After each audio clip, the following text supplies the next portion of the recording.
Namo Bhagavate Vasudevaya. Om Namo Bhagavate Vasudevaya.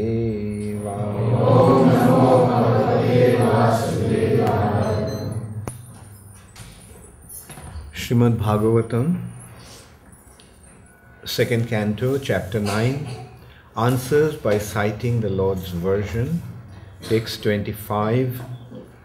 Brahmo Vacha Bhagavan Sarva Bhutanam Adhaksho Abasthito Guham Veda Hi Apratiruddhena Pragyanena Chikirshitam. Brahmo Vacha Bhagavan Sarva Bhutana Adhaksho Basthito Guham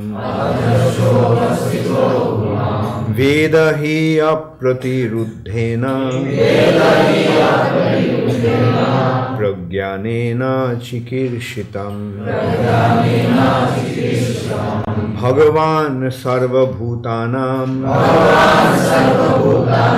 Adhaksho Basthito Guham Veda Hi Apratiruddhena Pragyanena Chikirshitam. Bhagavan Sarva Bhutanam Adhaksho Basthito Guham Veda Hi Apratiruddhena Pragyanena Chikirshitam.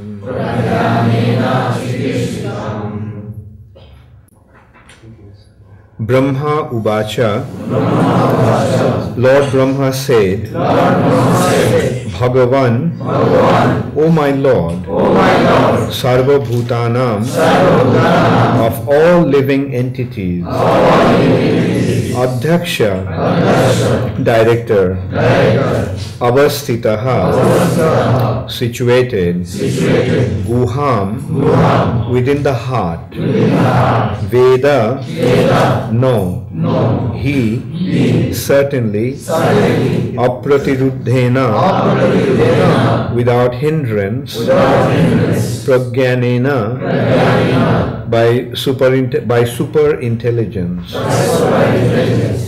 Chikirshitam, endeavors. Translation by His Divine Grace, Srila Prabhupada. Lord Brahma said, O personality of Godhead, you are situated in every living entity's heart as the Supreme Director, and therefore you are aware of all endeavors by your superior intelligence without any hindrance whatsoever. Please repeat after me. Lord Brahma said, O personality of Godhead, you are situated in every living entity's heart as the Supreme Director, and therefore you are aware of all endeavors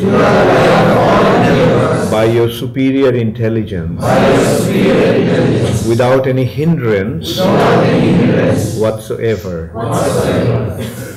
Purport by Srila Prabhupada.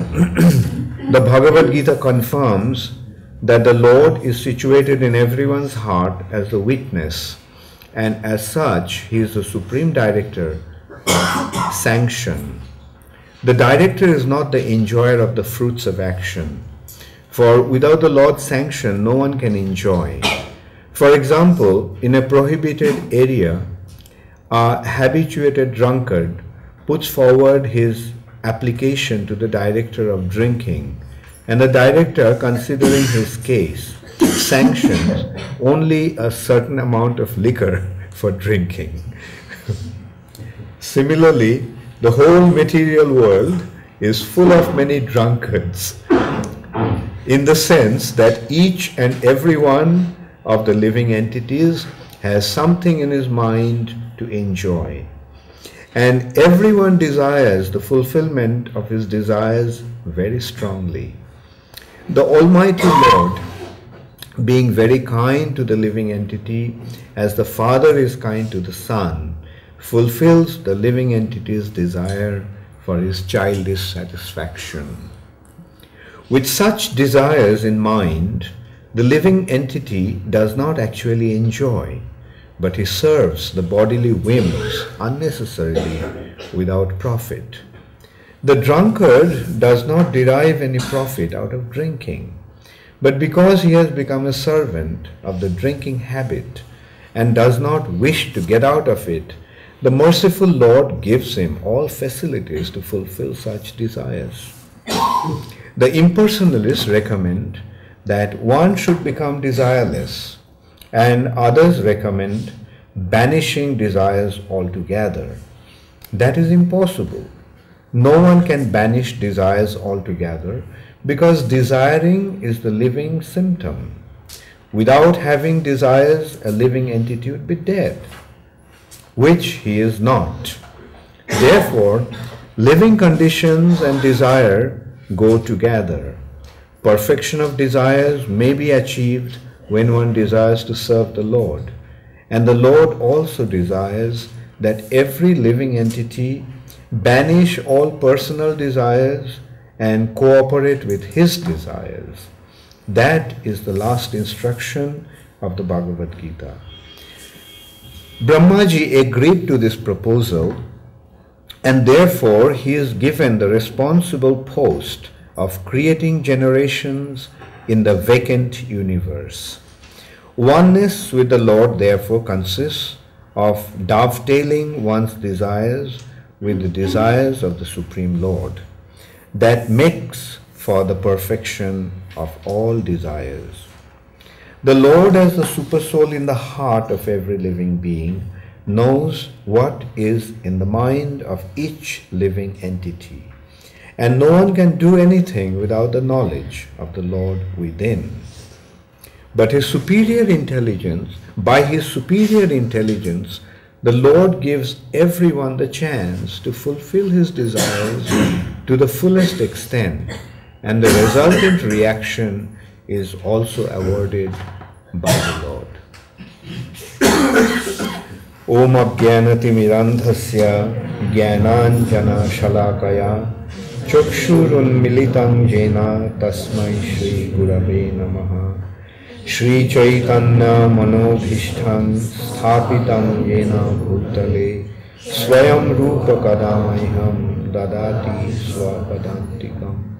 Vandeham Shri Guru Shri Jutapadakamalam Shri Gurun Vaishnavangscha Shri Rupam Sagrajatang Sahagana Raghunathanvitam Tam Sajivam Sadvaitam Savadhutam Parijana Sahitam Krishna Chaitanya Devam Shri Radha Krishna Padan Sahagana Lalita Shri Vishakhanitanscha. He Krishna Karuna Sindho Deenabandho Jagatpate Gopesha Gopika Kanta Radha Kanta Namostute. Tapta Kanchana Gaurangi Radhe Vrindavaneshwari Vrishabhanu Sute Devi Pranamami Haripriye. Bancha Kalpa Tarubhascha Kripa Sindhubhai Vacha Patitanam Pavanebhyo Vaishnavebhyo Namo Namaha. Shri Krishna Chaitanya Prabhu Nityananda Shri Advaita Gadadhar Shivasadi Gaura. Hare Krishna, Krishna Krishna, Hare Hare, Hare Ram, Ram Ram, Hare Hare. Brahmo Vacha Bhagavan Sarvabhutanam Adhakshobasthita Guham Veda hi apratiruddhena pragyanena chikirshitam. Lord Brahma said, O personality of Godhead, you are situated in every living entity's heart as the Supreme Director, and therefore you are aware of all endeavors by your superior intelligence without any hindrance whatsoever. So Brahma was instructed by the Lord to perform penance. That instruction also came in a very unusual way. The waves on the Garbha ocean were splashing against each other, creating a sound, tapaha, tapaha. And just the sound actually inspired Brahma from within. That inspiration from within led Brahma, or became Brahma aware, made Brahma aware of the need of performing penance. Brahma considered that this was the inspiration, this was the instruction given by the Lord. So he began to perform penance. And as a result of that penance, Brahma saw the Supreme Personality of Godhead face to face. And the Lord expressed his delight in Brahma's submissive attitude, Brahma's obedience. And he told Brahma that, Brahma, because you have followed my instructions, you abided by my instructions, and you performed tapaha, penance, you have been able to see me in my abode, face to face. And then in last two verses, Narayan, Krishna, pointed out, I'll just read them again. I wish you good luck, O Brahma. You may ask from me, the giver of all benediction, all that you may desire. You may know that the ultimate benediction as the result of all penance is to see me by realization.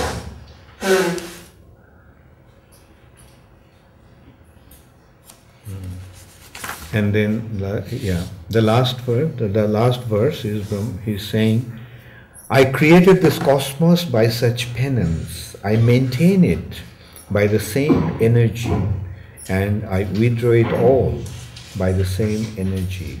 Therefore, potential power is penance only. So he pointed out, Srijami tapasai vedang, grasami tapasa punaha, Vibharmi tapasa visham, virjang me dustaran tapaha. This tapaha, the penance, is the internal potency of the Supreme Personality of Godhead.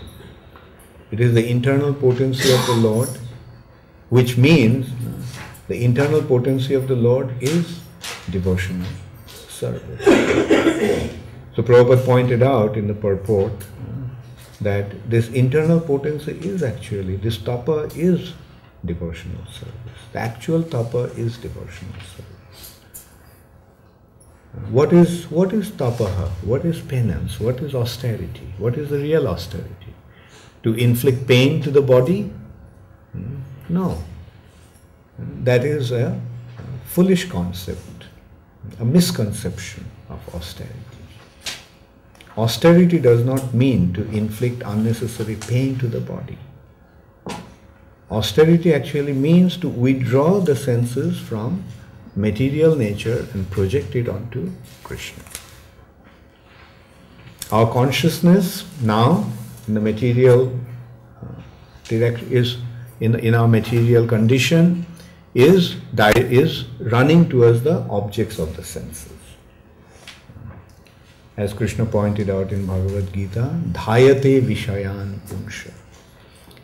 Dhayate Vishayan Pungsha. The senses are running towards the objects of the senses, Vishaya. And as a result of that, Sangasteshu Pajayate. We become attached to the objects of the senses. Then Sangat Sanjayate Kama.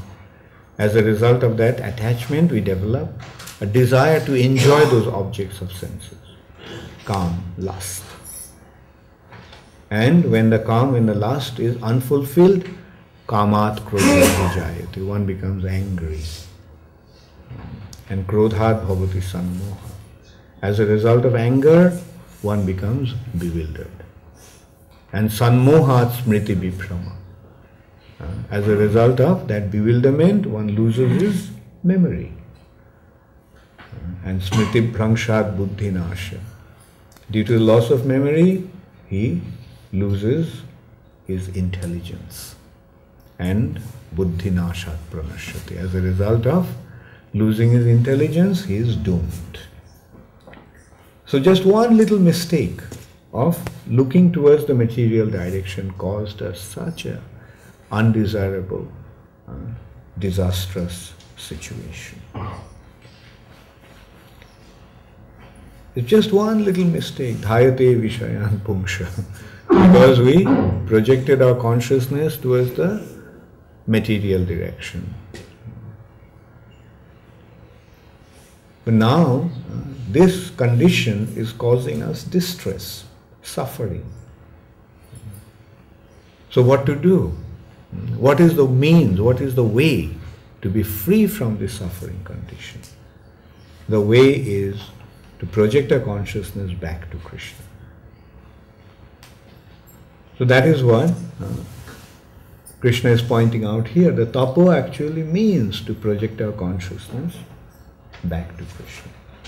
Now in order to do that, what we have to do? We have to withdraw our consciousness from matter, the objects of the senses, and project it. And how to project it? If we allow our senses to be projected externally, it will be projected towards the material direction. Because the external is the material nature. So what is the first consideration of tapa? As Brahma considered, to withdraw the consciousness and project it internally, where Krishna is, in the heart. Brahma did that and Krishna helped. Krishna didn't come and stand in front of Brahma straight away. Initially, Krishna was inspiring Brahma from within. Tene Brahmarida Adi Kavaye Muhyanti Jatsuraya. The first verse of Srimad Bhagavatam is pointing that out. Tene Brahmarida, he inspired Brahma from within his heart and imparted the knowledge, the transcendental knowledge, revealed the knowledge to Brahma. The knowledge that otherwise bewilders the most exalted personalities, even the demigods. Muhyanti Jat Suraya. Muhyanti means bewilders and Suraya means demigods. Even the demigods are bewildered about this subject matter. And he revealed that knowledge in the heart, from within the heart of Brahma. And how did he do that? It's all a matter of inspiration and becoming properly tuned into that inspiration. This process is actually the process of meditation. And the meditation is meditation on the mantras.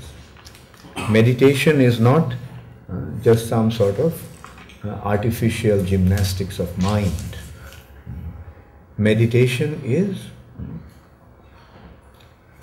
projecting the consciousness onto the mantra. These mantras are the Gayatri. Generally the Gayatri all the Gayatris have one aspect, that word is prachodayat, which means inspired. Prachodayat. inspired from within.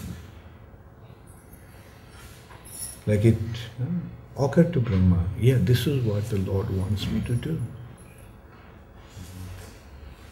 And Krishna accepted that. Narayan told Brahma, yes, because you have abided by my instruction. Apparently it was just the sound of the waves clashing, splashing against each other. A sound has been created, tapaha. But that tapa, this word tapaha inspired Brahma. Oh, this is what I have to do. Like in that, for that matter, we can consider Brahma was the first created being. He was the only one. There was nobody else to guide him. At least we are fortunate that we come across ISKCON devotees and get all the explanations in a very detailed way. Then Prabhupada's books are there, we can read and we can intellectually conceive the ideas, and then we carry on practicing the process. But that was not the case with Brahma. Brahma's thing was just alone. But the first inspiration actually came from within. The Lord in the heart was inspiring Brahma. Okay, Brahma, do this. He created that sound tapaha, and it came to Brahma's mind with certain understanding. And Brahma followed, pursued that inspiration. Oh, this is what I must do. Like by trying to go external, I came to a dead end. I can't find the end of this. I can't go beyond that. So Brahma realized by external endeavor I'll not be able to find out who I am, where I came from, and what I am supposed to do. These three questions, the answers to these three questions we'll never find by our external endeavors. Bayo rathapi manasa muni pungavanam. One may travel with the speed of the mind for millions of years, but still will not be able to come to this understanding. Will not be able to find out who we are, where we came from, and what are we supposed to do. But this can be very easily understood if we listen to the right person. Okay, we are, as I was saying, like we are fortunate to come across somebody who knows the answers. But with Brahma that was not the case. He was just the first person. He was all by himself. But still the Lord inspired him from within. And then, as a result of that, Brahma saw the Lord face to face. And the Lord admitted also, yes, Brahma, because you have followed my instructions with sincerity and faith, you have been rewarded with the ultimate achievement of life. And what is the ultimate achievement of life? The ultimate achievement of life has been described here, is to see me by realization. The ultimate, you may know that the ultimate benediction as the result of all penances is to see me by realization.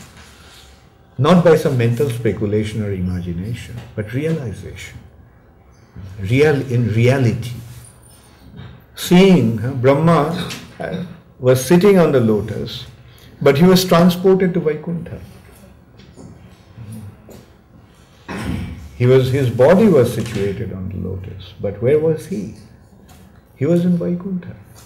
And he was seeing the Lord, he was communicating with the Lord. And the Lord also told him, it's very nice that you came here. It's because of your penance that you could come here. So Brahma was transported. So in this way we can see, in whatever condition our body may be, our soul is able to travel to any distance. And then Brahma is rewarded by the Lord in a most wonderful way. That he was transported. And now Brahma is actually telling the Supreme Personality of Godhead that you are the super soul of every living entity. So you know everything. And so that actually makes one point very clear. And that point is that because you knew how eager I was to find you, that's why you inspired me from within. Because you know what was going on in my mind. The Lord knows everyone's heart. And when somebody becomes sincere about spiritual life, He actually makes all the arrangement for him to come to the right place, come across the right person, find the right process, and practice that process to follow the ultimate goal of life and achieve the ultimate goal of life. So it's not that we come to spiritual life just by chance or accident. No. It is due to one's sincere desire that the Lord makes the arrangement. That's what Prabhupada used to say. Don't ever think that it's because of your preaching people are joining the movement. It is Krishna who is actually inspiring them. On your part, yes, you do your duty. Go out and preach. Give them Krishna consciousness. But do not become attached to the result. The result is up to Krishna. Some people will accept, some will not accept. Sometimes we see that some people seem to be so ready.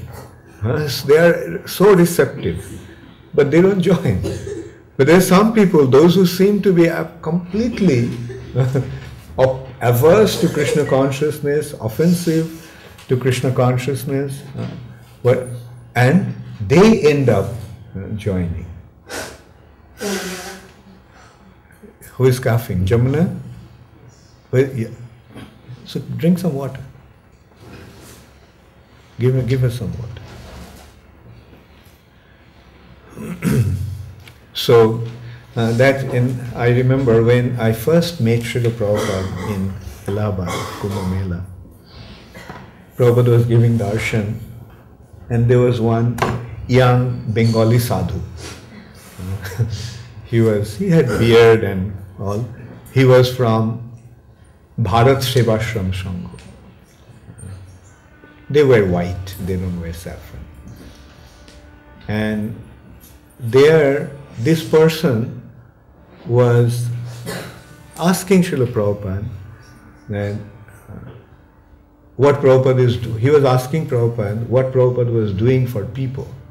Because Bharat Sevashram Sangha is a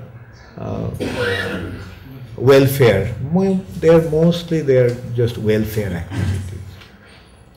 Whenever there's an earthquake or flood, they're there. They're the first ones to go and help. So this person asked the question in Bengali, asked the question to Srila Prabhupada in Bengali, that what are you doing for people? But Prabhupada became very angry and he started to blast him. I don't distinctly remember what Prabhupada said, but all I remember is that Prabhupada was very angry and Prabhupada was speaking in Hindi. He was speaking in Bengali and Prabhupada was smashing him in Hindi. And at one point he asked, I'm asking you in Bengali, why are you answering in Hindi? Then Prabhupada said, Bengali or Hindi, it doesn't matter. The question is whether you understand what I'm saying. And Prabhupada was so heavy, and there must have been 500-600 people in Prabhupada's tent at that time. And I was thinking that this person will never join ISKCON. Because, early days, our main concern was how to make devotees. Our main consideration was just somehow or other get people to join ISKCON. And so that's the thought that came to my mind, that this person will never become a devotee. But then, after a year or so, must have been about a year and a half, one day I saw that person in Mayapur. He joined.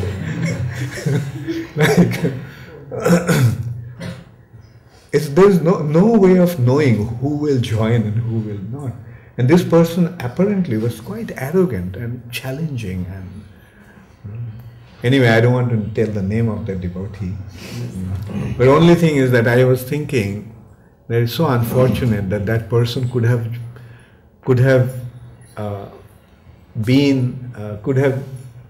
taken initiation from Srila Prabhupada if he joined at that time. Prabhupada was present, he could have received Prabhupada's mercy, but he was deprived of that good fortune. But good that he at least joined the movement. He joined the movement. And one day I told him, and he was amazed that I remembered him. He thought no one knew about that incident. So, how does Krishna inspire? Why does Krishna inspire? And to whom does Krishna inspire? The answer is very simple. Those who are sincere in heart, being situated in the hearts of that living entity, Krishna knows what he wants and he fulfills his desire. And Prabhupada, although in this purport Prabhupada is pointing out, taking the cue from Bhagavad Gita, that Krishna is the Upadrashta and Anumanta. Krishna is the witness in the heart as the super soul what Krishna is doing. Krishna is watching every living entity's every single action. It's inconceivable for us how Krishna does it. There are not only one or two, or few hundred or few thousand living entities. They are innumerable living entities. And Krishna is actually watching every single action of every single living entity.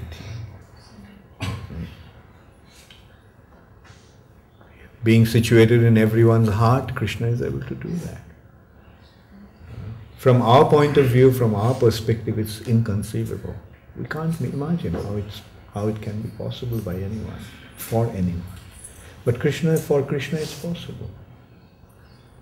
Krishna knows everybody's heart. Not only everybody's heart, Krishna knows every single action that anybody has ever performed. And then Krishna is rewarding him accordingly. Anumanta, he is sanctioning. And in this respect, Prabhupada is giving a very wonderful example that there is the area where there is prohibition.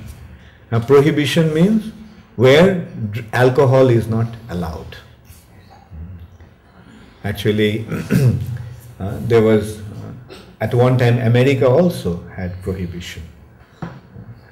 And in those areas, if someone is an addict, an alcohol addict, then the government authorities give him the approval. Okay, you can have one peg of whiskey every day. So similarly, Krishna is sanctioning being situated in our heart. We are appealing to Krishna. Krishna, give me this, give me that. And Krishna says, okay, just this much. Right? Not unlimited amount. Krishna is actually restricting because he knows what is to what extent we can be given certain license. And accordingly, Krishna is giving us the sanctioning. Our tendency to enjoy the material nature.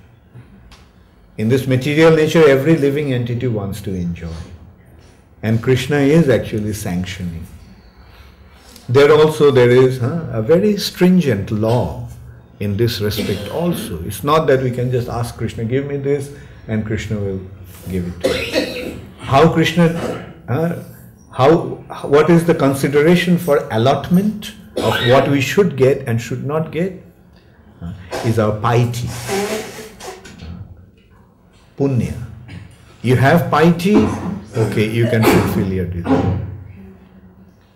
But as we fulfill our desires, our piety gets exhausted. If you have 10 units of piety, now you finished up 1 unit. You are left with 9 units of piety. Then 8 units, 7 units. This way, we keep on exhausting our piety. So that's why religious people, pious people, they want to acquire piety. And they don't want to commit sin. Because they know that sinful activities will give us negative result, and positive activities, the pieties, will give us positive results. So they will not commit sinful activities, but they will always try to acquire piety, by committing pious activities. So sometimes we see that somebody has so many facilities, whereas somebody else doesn't have any facility whatsoever, although they are working hard. Sometimes we see some people are working so hard, but they are so poverty-stricken. But some people, they don't do anything, but they have such opulence. Like for example, sometimes we see that someone, just by his birth, he gets such a wonderful opportunity. Somebody is born as a billionaire's son. Just by being born as a billionaire's son, he inherits his billions without doing anything. Now, why does it happen? Why does it happen?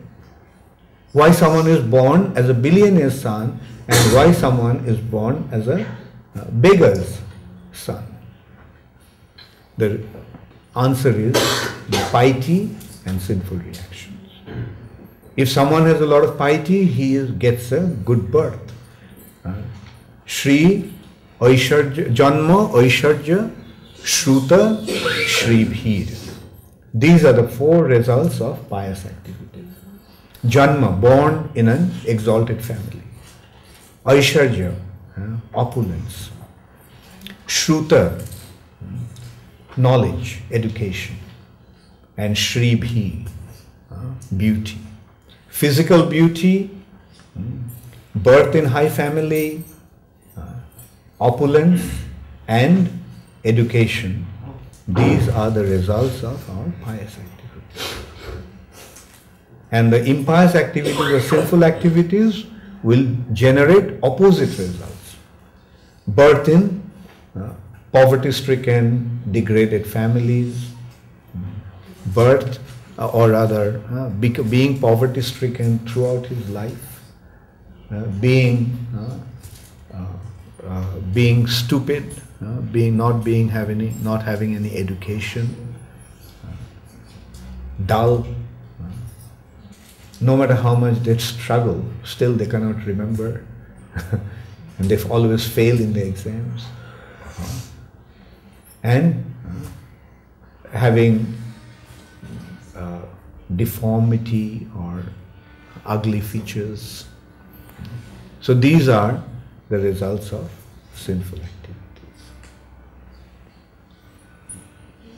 So Krishna is the Upadrashta and Anumanta. He is sanctioning. In one hand, he is watching every single activity that we are performing, and at the same time, he is also seeing which of our desires can be fulfilled and which are not. He is sanctioning. But that is a general consideration, but there is another consideration. That consideration is, as soon as one surrenders unto Krishna, his sinful activities are immediately wiped out. No more sinful activities. His life becomes completely auspicious. Didn't Krishna give that assurance at the end of Bhagavad Gita? Aham tvam sarva papibhyo. Sarva papibhyo. From all your sinful reactions, doesn't matter how sinful you have been. If you surrender unto me, all your sinful reactions will be wiped out. Moksha ishami masucha. So, in one hand, uninformed people are so much concerned about piety and sin. And they are always trying to acquire piety. But here is a most wonderful and most easy and sublime way of getting rid of all our sinful activities and making our life completely auspicious. The consideration is just surrender unto Krishna. And then Prabhupada pointed out, like although Krishna is watching all our activities, Anumanta and Upadrashta, and Krishna is only sanctioning whatever we can enjoy. But the real purpose of Krishna's being in our heart is not that. Not the Upadrashta and Anumanta. Krishna has many other agents to do that. The sun and moon, they're two eyes of Krishna. They're watching all our activities. Krishna doesn't have to stay in our hearts and go with us wherever we go. No, Krishna doesn't have to do that. Just to watch our activities and sanction. But the main reason why Krishna is in our hearts is Krishna is simply waiting. When we are going to turn our face towards Him, He is just waiting for that point. And the moment we do that, we turn our face towards Him, Krishna begins to dance in ecstasy. Because that is what He is waiting for. Krishna is actually Krishna is going with us wherever we go, simply to wait for that moment, simply to find out when we are going to turn our face towards Him. And when we do that, Krishna being situated in our heart, He knows, He registers that, and He responds accordingly. He says, okay, fine. Now you desire to come back to me? Okay, come with me. And Krishna makes all the arrangements. In this respect, we can consider Krishna's situation as a super soul is something like the child, the son, little boy, is playing in the field with his friends. And the father is just sitting on the bench watching him, what he is doing. And the son completely forgot about the father. He is so absorbed with playing with his friends that he completely forgot that his father is there. But then it becomes dark, everybody else leaves, and then he calls out to the father, "Daddy, Daddy, where are you?" And then the father comes and picks him up and says, "Come, let's go home." That is how Krishna is situated in our heart as a super soul. He's simply waiting. When are you going to stop playing this? When are you going to stop playing these useless games in this material, the field of material nature? And call out to Him, "Krishna, Krishna, where are you?" Just one call to Krishna, Krishna will inspire Krishna to come and pick us up and say, "Oh, come, let's go." And that's why Prabhupada used to say, if we take one step towards Krishna, Krishna will take 100 steps, 1,000 steps, billion steps to come forward and pick us up. All we have to do is just take one step towards Krishna. All we have to do with all sincerity, we have to tell Krishna, "Krishna, please, please deliver me. Please take me away from this miserable material condition." And that appeal to Krishna is Hare Krishna, Krishna Krishna, Hare Hare, Hare Ram, Ram Hare. And that prayer actually, this mantra, what does this Mahamantra mean? O all attractive Supreme Personality of Godhead, please deliver me from this miserable material existence and allow me to become engaged in your loving devotional service. Please allow me to become engaged in your loving devotional service. And that's why Krishna is there in our hearts as the super soul. Also in this respect, Prabhupada made another point. that as long as we are materially motivated, as long as we are conditioned in this by the illusory energy of the Lord, Krishna is there as a super soul. What is the difference between Bhagavan and Paramatma? What is the difference between Supreme Personality of Godhead and the super soul? Super soul is beforehand and Supreme Godhead. Huh? What's that? Super soul is an analogy from beforehand and then. Yeah. Okay, very good. The yes.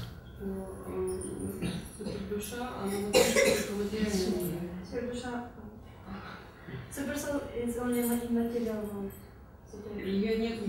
Yes, okay. Okay, yes, Kokila. Paramatma is the partial realization and Bhagavan is the complete. Yes, very good. Very good. Yes, Shraddha. Paramatma take care of the material person, but Bhagavan himself take care of the devotees. Okay, good. All the questions, all the answers are very good. Yes, super soul, as super soul, Krishna is not active. Krishna is just standing there watching.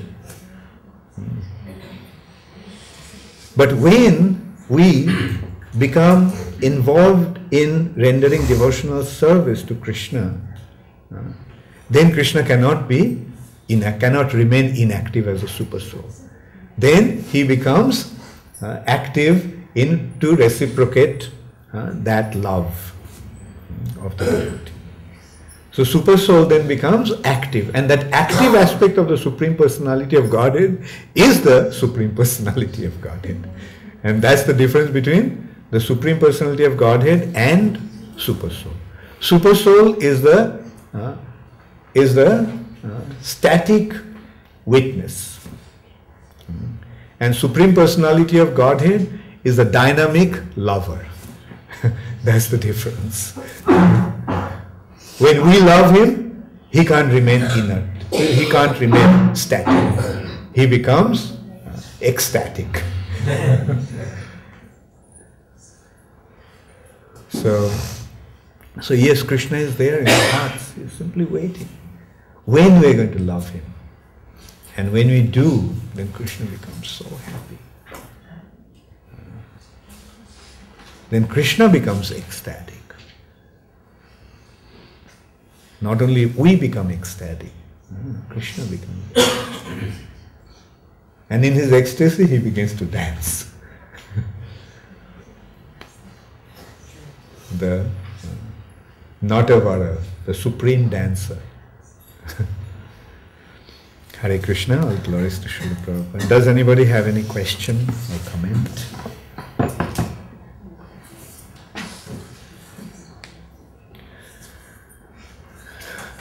Okay, no question. Thank you. Yes. Thank you very much for coming to attend so many good revelations. Feel so honored to be here. I mentioned about the redirecting our desires, redirecting our material conditioning desires towards Krishna so that they become into a self-revelation soul. When we talk of the three types of karma, if we look at karma versus akarma, most of our undergraduates talk about the karma, do good deeds, make everybody happy, don't do bad deeds. But then you get a positive reaction of that, and eventually you have to come back and experience the positive reaction. Right. As opposed to trying to do everything to please Krishna and service of Krishna. And trying to achieve time of that, you don't have to come back to this miserable material world. In day-to-day practical activities, the mind is so unfortunate that it can't differentiate often between the sukarma and karma. I just want to have some guidance from you as to every little activity that we do, how can we do akarma as opposed to sukarma? So we can differentiate that we will do vikarma, but at least those two sometimes become a bit hazy. And you always wonder, am I still doing sukarma, so I still have to come back in that direction? Yeah. So ultimate consideration in that respect actually is whether it's for Krishna or whether it's for our sake or for our extended self. Individually us or our family or our nation or so forth. But that's all extended selfishness. So whether it's a selfish act or Krishna conscious act. So these are the ultimate two considerations. And then out of the selfish act, there are two considerations. The actions that will lead us to suffering and actions that will lead us to enjoyment, piety. And in between there's a marginal consideration, no action, but which is not possible. A living entity is alive. So how can it be inactive? So non-action is not possible. So what is actually the ultimate desirable act is to act for Krishna, for Krishna's pleasure. And that is the safest and simplest course to take, which you are doing. Thank you. Yes? Prabhupada is saying that Dhyani will do Dhyan and they will see the Paramatma as form and Narayan. And Prabhupada says also that devotees have Krishna with the flute in their heart. So as you told already, that Krishna is Paramatma is in dynamic states and static states. So Dhyani will see only the static states and the devotee sees as a dynamic. Right. Yeah. Also, there may be two considerations. Devotees also may see him in his four-armed form, Narayan form. You see, there is a difference between Narayan and Paramatma also. Although Paramatma is four-armed, Narayan also is four-armed. But Paramatma, as I pointed out, is static. He's standing like a statue, right? But Narayan is active, right? But Krishna in Vrindavan, he is in his two-armed form. And that form will be revealed to those who have developed that specific loving relationship with him in the mellow of friendship, parental and conjugal. Right? Generally. So you see the difference. Like yogi sees the super soul in the heart. Then devotees, by rendering devotional service, goes to Vaikuntha through Shanta and Dasya. But through friendship, parental and conjugal, the devotees will be elevated to Vrindavan. Now, the opportunity to enter into Vrindavan is a very special prerogative. And that opportunity is available only or primarily when one is following Sri Chaitanya Mahaprabhu. By following Sri Chaitanya Mahaprabhu, one is able to enter into Vrindavan and become situated in a loving relationship with Krishna in friendship, parental and conjugal. So these are the special good fortune that we are actually receiving. Now take full advantage of it.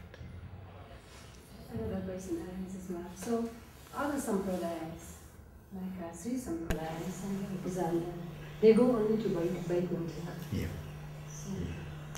But if they follow Chaitanya Mahaprabhu, then they can get an entry to Vrindavan. It happened, just like Venkat Bhatta. He was a Sri Vaishnava, but coming in contact with Chaitanya Mahaprabhu, he became his devotee. Similarly, Prabodhananda Saraswati, his brother. Gopal Bhatta was his nephew. They were Sri Vaishnavas, but they received Mahaprabhu's mercy, and they have access to Vrindavan. Yes, Kokil. It's only in Kali Yuga that Chaitanya Mahaprabhu comes. and he opens the doors to Goloka Vrindavan. Yeah. And in other ages, the devotees could only go up to Vaikuntha. Yes, generally. Temple.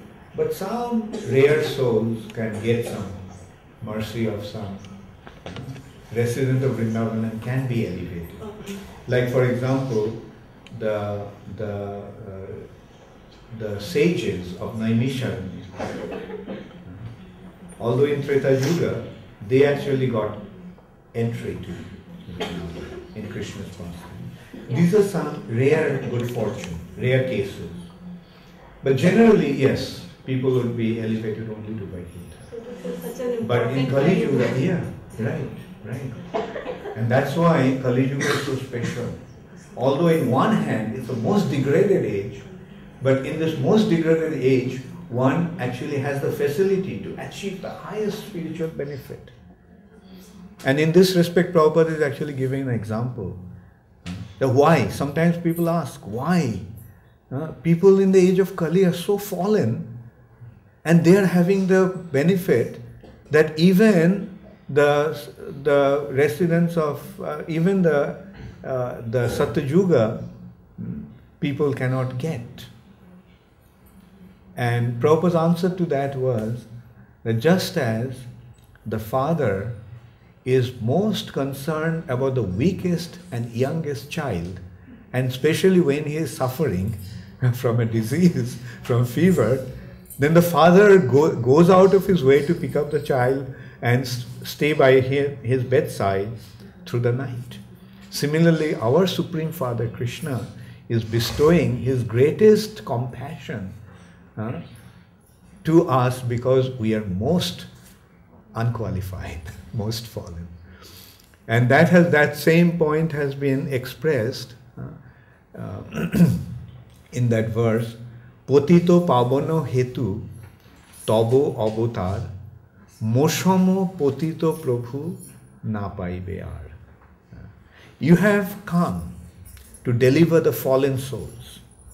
In this age, your business is to deliver the fallen souls. And you'll never get anyone more fallen than I am. So I am the most qualified recipient of your mercy.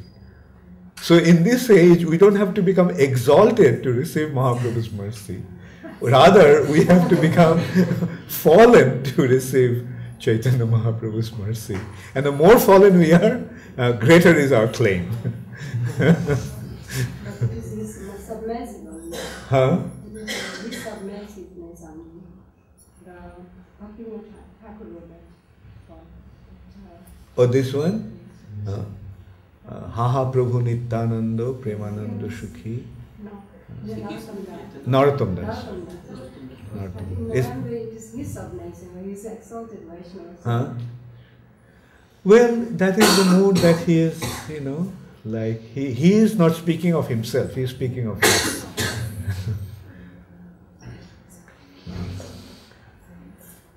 Yes. Vishnu give wishes to Brahma to make tapasya, and that's why he give him knowledge how to make it, and wishes to get this knowledge about law. Why he don't make another Brahma the same Vaishnavas? Like with help of this knowledge and tapasya, he make him Vaishnava. Why he don't make the same with other? He may choose whom to make Vaishnava and whom not. Yeah. Okay. The thing is, at least I can say that I don't know about other Brahmans, but I know about this Brahma. And he is our Sampradaya Acharya. And he is a devotee. And he established our Sampradaya called Brahma Sampradaya. In this Sampradaya, Chaitanya Mahaprabhu appeared, accepted initiation. And we are fortunate to belong to this Sampradaya.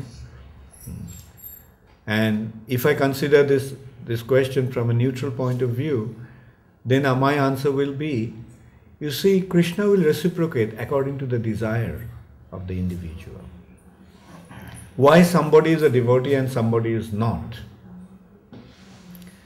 Because somebody wants to become a servant of Krishna, surrender to him, and render devotional service. Then Krishna makes him a devotee. And if somebody doesn't want to submit to Krishna, then Krishna will not reciprocate. Krishna will say, okay, have a peg of whiskey. Just one peg, no more. Right? And in this way they are just trying to travel in this material nature, sometimes going up, sometimes going down.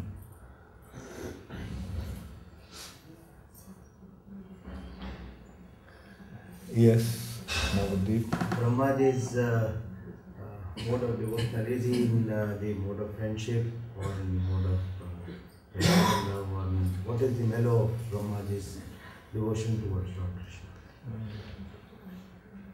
You see, the mellows can change in that way. From Vaikuntha mood, one can be elevated to Vrindavan mood. Like for example, in Srimad Bhagavatam, the descriptions that we are getting is in Vaikuntha mood. Like Krishna and Brahma went to Vaikuntha after he saw Narayan in Vaikuntha. But in Brahma Samhita, we see that he is in Vrindavan. And then on top of everything, when Brahma came as Haridas Thakur, right, and participated in Chaitanya Mahaprabhu's pastimes, where will he naturally go? Only naturally go to Golok Navadvip and Golok Vrindavan in Radha Krishna's pastimes. And when you go into Radha Krishna's pastimes, what's your mood?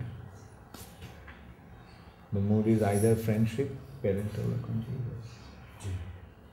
Out of all these three, he is in which mood? Out of all these three? While he is say in Haridas Thakur's incarnation. That part hasn't been revealed. Like Brahma has been identified as Haridas Thakur, but then in Krishna's pastimes, what is Haridas Thakur in Vrindavan? That aspect hasn't been revealed, at least to me.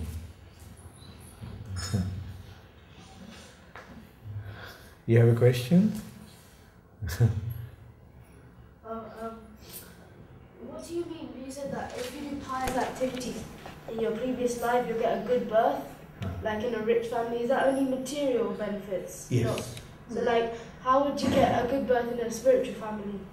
Just like by being born as your father's son and mother's son, they are leading you to Krishna.